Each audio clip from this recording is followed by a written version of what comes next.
Graças a Deus. Paz à igreja, que Deus abençoe a todos que estão me acompanhando neste momento, né? Graças a Deus, hoje em dia, nossos vídeos já não estão mais assim, sendo limitados apenas às paredes da igreja, né? Graças a Deus, né? Eu tenho encontrado com pessoas na rua que têm me dito assim: olha, eu tenho assistido os vídeos do Senhor no YouTube. Isso é muito gratificante para a gente, não que a gente vive em busca disso, né, de status, de reconhecimento, mas pela misericórdia de Deus, né, Deus tem usado as nossas vidas, né, a minha vida, melhor dizendo, para levar a sua palavra, e graças a Deus isso é muito bom, né? Pessoas me mandam mensagem, né? Manda mensagem aí mesmo no aplicativo falando que tem assistido, tem gostado muito dos nossos vídeos. Isso é muito bom. Na verdade, eu comecei fazendo esse vídeo, né, para a igreja, né, para abençoar a igreja onde eu tenho feito esse trabalho missionário, né?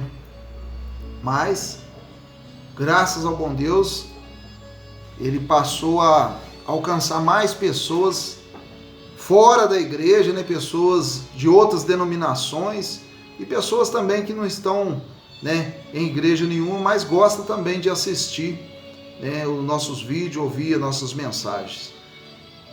Graças a Deus, né? Então, pessoal, vamos estudar um pouquinho a palavra de Deus.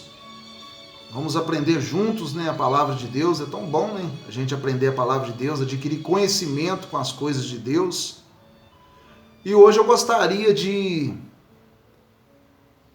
estudar uma palavra, né, de entregar uma palavra para vocês. Uma palavra que poucos pregadores, poucos pastores, missionários pregam essa palavra, né, nos altares, né, do Senhor. A grande maioria, quando pega essa palavra para pregar, é só naqueles dias indesejáveis, naqueles dias onde há luto dentro de uma casa, né? Essa palavra que eu quero estudar com vocês hoje é uma palavra que fala de morte. A Bíblia, ela relata a morte, descreve a morte, né, como o rei dos terrores. O rei dos terrores. Quantas pessoas, né, temem a morte, né? Quantas pessoas evitam de conversar sobre a morte. Ou seja, muitas pessoas desviam desse assunto, que na verdade não existe uma escola que nos prepara para a morte. Claro que não existe. Mas, porém, a Bíblia nos dá todo o sustento, vamos dizer assim, todo o amparo a respeito dessa situação, né? Veja só, ninguém escapa, né? A grande verdade é que ninguém escapa da morte. A morte, ela vem para todos. Ela vem com as suas mãos impetuosas e acaba alcançando todo mundo.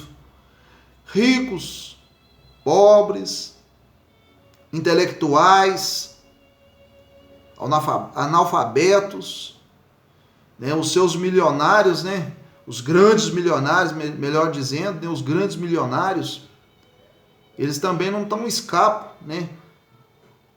Ou seja, as paredes das suas mansões não conseguem o proteger da morte, porque um dia ela chega, alcança todo mundo, ela vem para todos.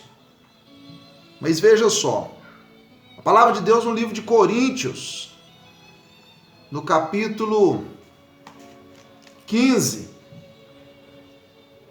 a partir do versículo 55, está dizendo assim, ó, 15:55, está dizendo assim, ó: tragada foi a morte pela vitória. Onde está a morte, a tua vitória? O que essa palavra está dizendo? Ela está dizendo que através de Jesus, através do nosso Cristo, Ele nos deu a vitória sobre a morte. Porque o próprio Senhor Jesus, ele venceu a morte. A partir do momento que ele ressuscitou, ele também nos deu a vitória. Por isso está dizendo assim, tragada foi a morte pela vitória. A vitória de Cristo. Ela botou um fim na morte. A vitória de Cristo botou um fim na morte. E o apóstolo diz assim, olha só, onde está a morte, a tua vitória? Ou seja, ele chega a desafiar a morte. Ele está dizendo diretamente para a morte, onde está, ó morte, a tua vitória? Né? Veja só. E continua dizendo assim, onde está, ó morte, o teu aguilhão? Ou seja, onde está, ó morte, as suas correntes que aprisiona? Cadê as suas algemas? Cadê a sua fortaleza? Que na verdade a morte, ela não consegue nos aprisionar. Tem muitas pessoas que acham que a morte é o fim. Para muitas pessoas a morte é o final de tudo. Há pessoas que chegam até a dizer que o termo morte é a única condição que a gente pode usar a palavra nunca mais, né? Mas veja só, Jesus Cristo, né, a Bíblia nos prova o contrário. A morte, na verdade, é o princípio da vida eterna. Ou seja, a morte é o começo de uma vida eterna. Só que nós temos que refletir bem o seguinte, nós devemos entender que é o princípio da vida eterna, mas pode ser no paraíso, ao lado de Deus, ou pode também ser também no inferno. Há esses dois lugares, mas a morte, ela não é o fim, ela é o princípio da eternidade. Veja só, e continuando a palavra aqui, ó, o aguilhão da morte é o pecado, e a força do pecado é a lei. Graças a Deus que nos dá vitória, por intermédio de nosso Senhor Jesus Cristo. Veja só, Deus, ele tem uma promessa muito maior para cada um de nós. Deus, ele tem uma promessa que podemos dizer assim, é a maior entre todas. É a maior entre todas, que é a vida eterna, a salvação. Essa nós devemos fazer de um tudo para ir alcançar, né? Para a gente alcançar a vida eterna. Essa é a maior promessa de Deus. Conforme eu sempre digo, tem pessoas que se preocupam tanto com as coisas aqui da terra, né? E a palavra nos ensina que nós devemos investir nas coisas do alto. Nós devemos investir num lugar onde nem a traça nem a ferrugem corrói. No livro de João, está dizendo assim, aquele que crê em mim, mesmo que morra, viverás. Veja só essa promessa, pessoal.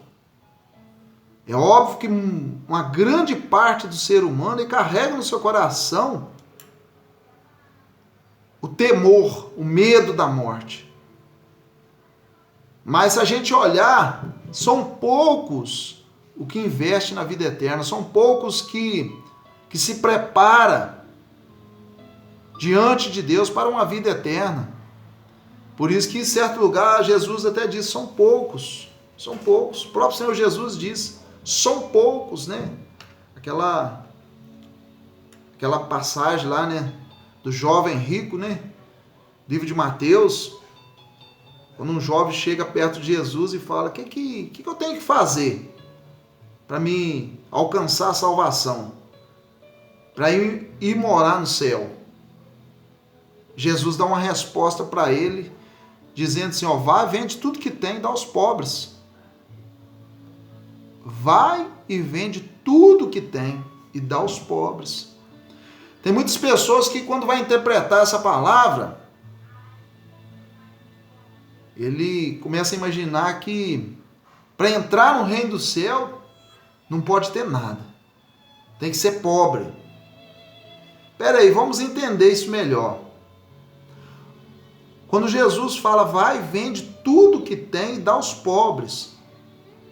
A gente tem que aprofundar um pouco mais nessa palavra para a gente entender melhor.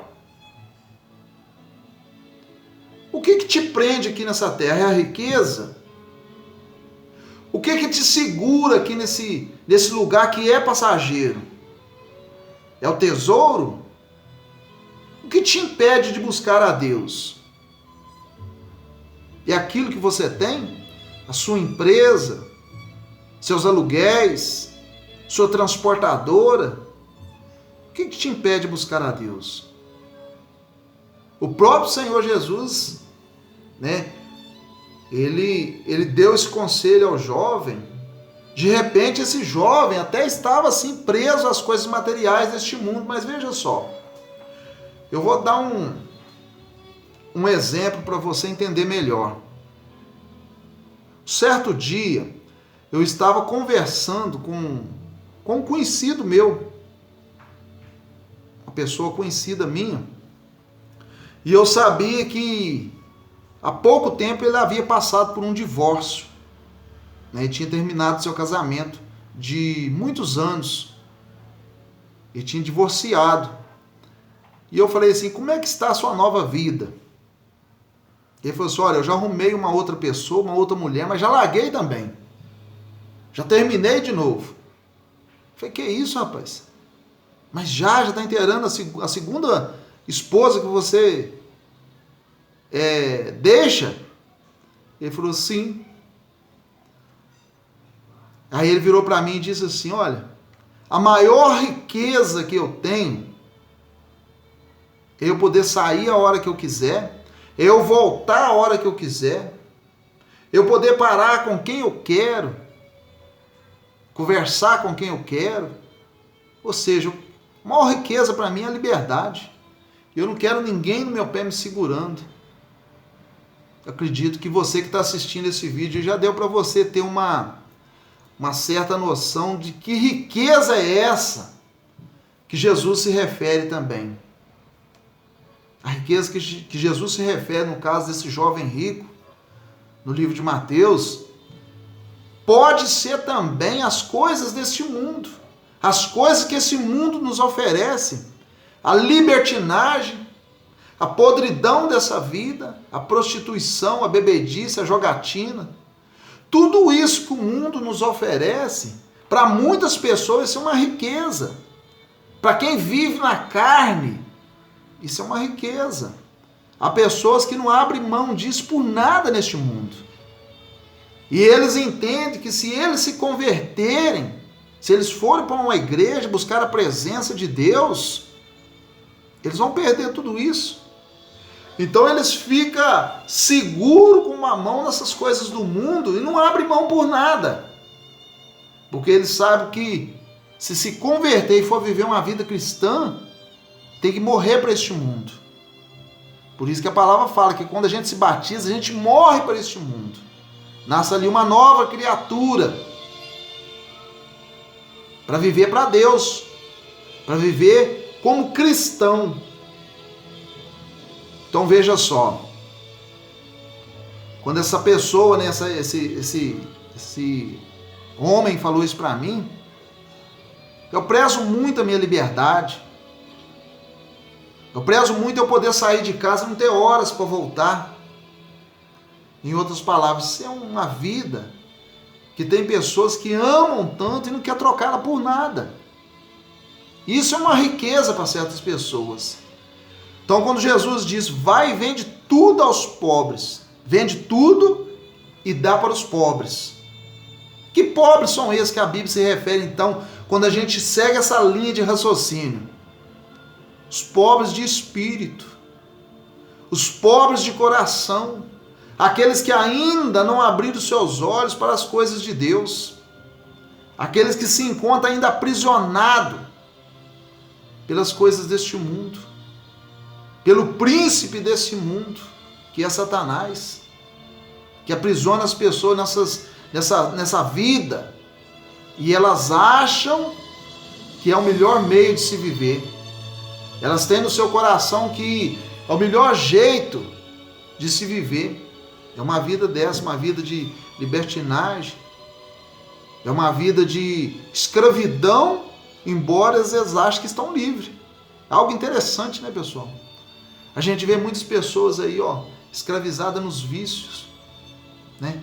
Nas drogas, na bebedice, até mesmo na prostituição, escravizadas na prostituição, e mesmo assim acham que são livres. Essas são as riquezas deste mundo, que o mundo oferece. E tem muitas pessoas que não abrem mão por nada. Então, quando Cristo disse a esse jovem rico, vai e vende tudo que tem e dá aos pobres. Pobres de espírito, pobres de pensamento, de coração, e que não deseja ter um compromisso com Deus. Veja só. E quando a gente tem no nosso coração que nossos dias são limitados sobre essa terra, que nós temos o princípio, nós temos o meio, mas nós também teremos um fim. Nós não iremos ficar aqui sobre essa terra para sempre. A eternidade não é aqui neste mundo, aqui sobre essa terra. A eternidade é em um outro lugar, seja ele no céu ou no inferno. A palavra dura, sim, a palavra dura. A palavra que machuca. Mas quando nós temos noção disso, é como diz um ditado popular aí, né? Os meios não justificam os fins. Nesse caso, eu acredito que sim. Os meios, você tem que ter uma vida com Cristo. Ou seja, você tem que ser santo. Você tem que procurar a santidade. Aí os meios vai justificar o seu fim lá na frente, que é a coroa da salvação, é estar com Cristo, estar no céu, viver essa eternidade. Meu irmão, minha irmã, deixa eu falar algo para você. Viver sobre essa terra, passar tudo que a gente passa, como Cristo diz, as aflições dessa vida. Viver em torno de, vamos falar assim, uma morte natural aos 70, 80, 90, 100. Seria muito pouco para nós. Seria muito pouco para nós. Seria algo muito pequeno para quem conhece a palavra de Deus. É verdade ou mentira? Se bem que a morte, ela vem para todos, conforme eu disse no princípio. Ela vem para o velho, ela vem para o novo, ela vem para a criança, ela vem para o adolescente, ela vem para o sábio, vem para aquele que não tem conhecimento nenhum, ela vem para todos. Para todos. O mais certo da nossa vida é a morte. É algo mais certo.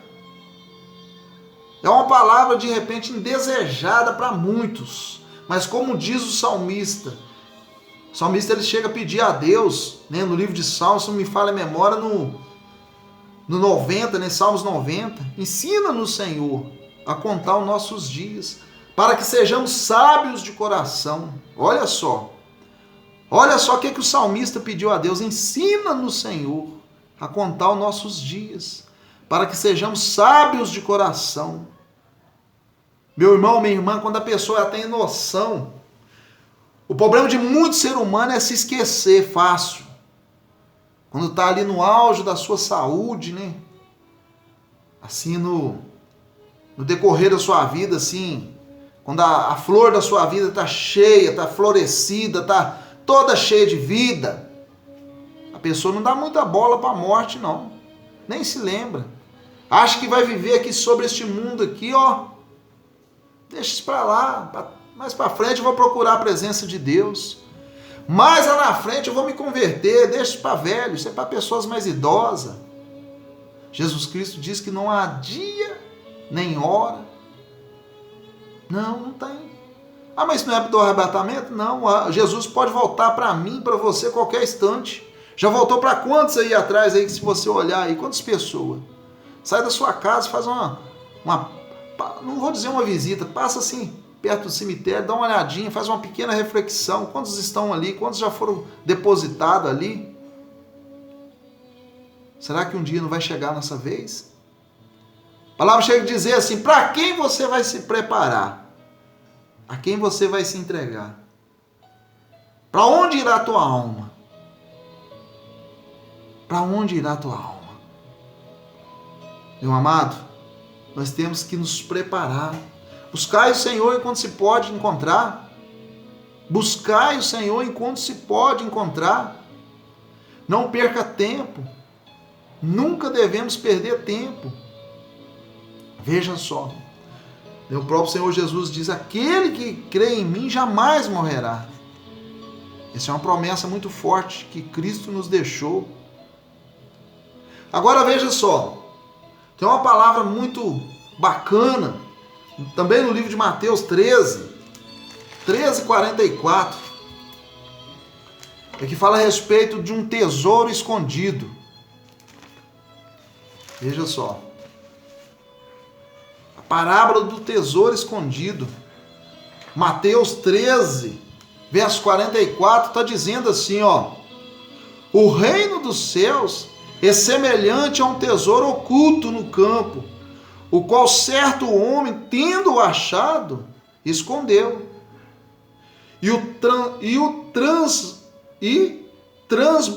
Transbordante de alegria, vai e vende tudo o que tem e compra aquele campo. Olha só, o que essa palavra está nos dizendo? O reino do céu é semelhante a um tesouro oculto, ou seja, escondido, enterrado no campo, o qual certo homem, tendo o achado, o escondeu de novo. Ou seja, a gente esconde aquilo que a gente tem pra gente que é precioso. Peraí, opa, achei algo precioso. Algo precioso, eu preciso. Eu vou esconder para mim. Eu vou reter isso aqui para mim. E eu quero isso aqui a qualquer custo. E a palavra continua dizendo assim, transbordante de alegria. Você sabia que o evangelho é também considerado como boa nova ou boa notícia? Qual é a boa notícia que o evangelho nos entrega? Que Cristo morreu na cruz para nos salvar e através dele nós também temos direito a essa morada no céu. João 14, Jesus diz assim, ó, a casa do meu pai há muita morada. A casa do meu pai há muita morada. E para a gente encerrar, está dizendo assim, o reino dos céus, ó, para continuar, e transbordado de alegria, vai e vende tudo o que tem e compra aquele campo. Ou seja, ele adquiriu aquilo ali a qualquer custo. Ele vendeu tudo que tem. Ou seja, tudo que ele considerava como riqueza, ele vendeu para adquirir essa salvação. Amém, meu amado? Quero deixar essa palavra no seu coração, que você continue meditando essa palavra. De repente você que ainda não tem, não se batizou, ainda não tem uma vida com Cristo, procura ter. Procura ter, pense nisso. Nós já tivemos o princípio, nós estamos vivendo o meio, mas nós também teremos o fim. Amém, meu amado? Amém? Você que é da igreja, que está lá na nossa igreja em Santa Margarida, tomou posse dessa garrafa com água aqui, ó, tratamento espiritual. Eu vou orar nesse instante, você que está nos acompanhando aí através do vídeo, pausa esse vídeo aí, nós vamos orar e vamos tomar dessa água. Vamos tomar junto dessa água. Você que não está de posse dessa garrafinha, mas também está assistindo esse vídeo, é convidado também, prepara um copo com água lá, vamos orar junto. E vamos tomar dessa água, em nome do Senhor Jesus Cristo. Senhor nosso Deus, amado e eterno Pai. Meu Deus, eu entro na Tua santa e gloriosa presença neste momento, ó Pai. Em nome do Senhor Jesus Cristo, ó Pai, mais uma vez te apresentamos essa água. Meu Deus, que o Senhor venha, meu Pai, tocar sobre essa água, abençoando, meu Pai, tanto essas garrafinhas que se encontram em nossas mãos, mas também esse copo com água que essa pessoa agora também te apresenta. Meu Deus, que o Senhor venha derramar a Tua glória sobre essa água, transformando ela, meu Deus, na medicina descida dos céus, de modo, ó Pai, que quando essa pessoa tomar dessa água, meu Deus, que ele venha a ser curado, que ele venha a ser transformado. Meu Deus, se há nessa pessoa uma doença, meu Deus, que o Senhor venha curar essa doença. Se ele está sentindo dores, que venha cessar essas dores. Meu Pai, na verdade, o Senhor é o médico dos médicos, tudo pode.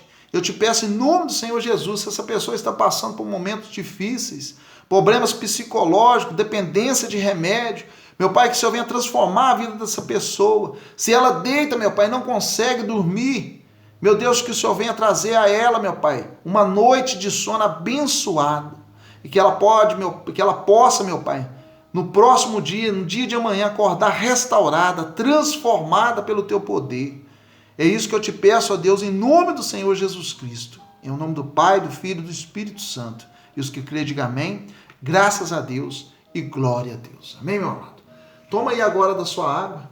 Toma dessa água, receba a cura, receba a transformação. Receba a força necessária que você precisa para enfrentar tudo que se levantar contra a sua vida. Em nome do nosso Senhor Jesus. Graças a Deus. Meu amado, agora sim eu me dirijo especialmente ao povo de Santa Margarida. Nesse domingo, a partir das 15 horas, uma reunião abençoada. Você que ainda não foi na igreja, não pegou dessa água aqui, ó, ainda tem algumas garrafinhas dessa lá ainda. Igreja Mundial do Poder de Deus, Rua Paiva, 140. Reunião às 15 horas e depois às 19 horas. Você é nosso convidado especial. Que Deus abençoe a todos e até ao nosso próximo encontro. Em nome de Jesus.